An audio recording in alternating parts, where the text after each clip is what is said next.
Tonight, a Worcester church plans to hold services despite the governor's no large gatherings order. The pastor has defied this order before, and this isn't the only confrontation we're seeing between restrictions and religion. WBZ's John Keller has the story.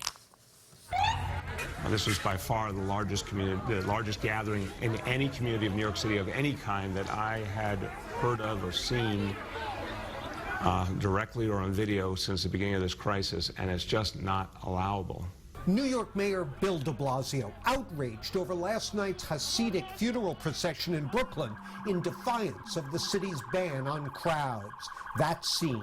I don't want to cause conflict. I don't want to cause strife. And a Worcester pastor's defiance of Governor Baker's ban on events that draw 10 or more people are just the latest flashpoints in the growing pushback against curbs on religious gatherings. A note about our state's first religious gathering outbreak that we've talked about before, located in Wyandotte County. So far, it's resulted in 4 deaths. This has been an issue for weeks in Kansas, where a right-wing advocacy group successfully sued the state to relax its ban on crowded church services. The governor's order punishes churches who are looking for a safe, responsible way to gather for worship. And the governor of Nebraska has followed suit. There'll be rules about how you would set up, for example, a communion line. There'll be rules all about that, sanitizing the pews and everything between services.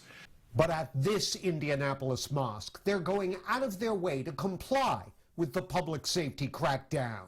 We had never stopped eating iftar together. We had never stopped Eid, but we believe that this is a test from God, and we need to be up to the test and pass it.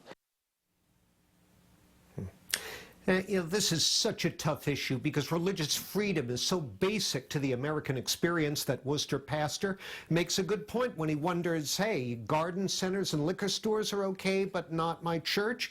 But the state also has a strong case to make that there's a compelling interest at stake here, which is the well-being of the congregants and the broader community. Paula, Liam?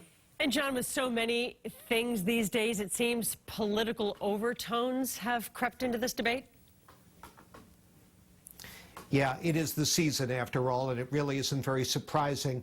Religious freedom issues and suspicion of expansive state power has been a bedrock element of the right in America for decades, almost really a century or more. And you can already see in comments by Attorney General Barr about maybe the Justice Department will get involved in some of these lawsuits over church services. You can see where this is headed because, frankly, Paula, what Paul on the other side of the argument really wants to pick a fight with people wanting to express their spirituality in church. Sure, politics and religion. John Keller, thanks so much. Paula and John, thank you.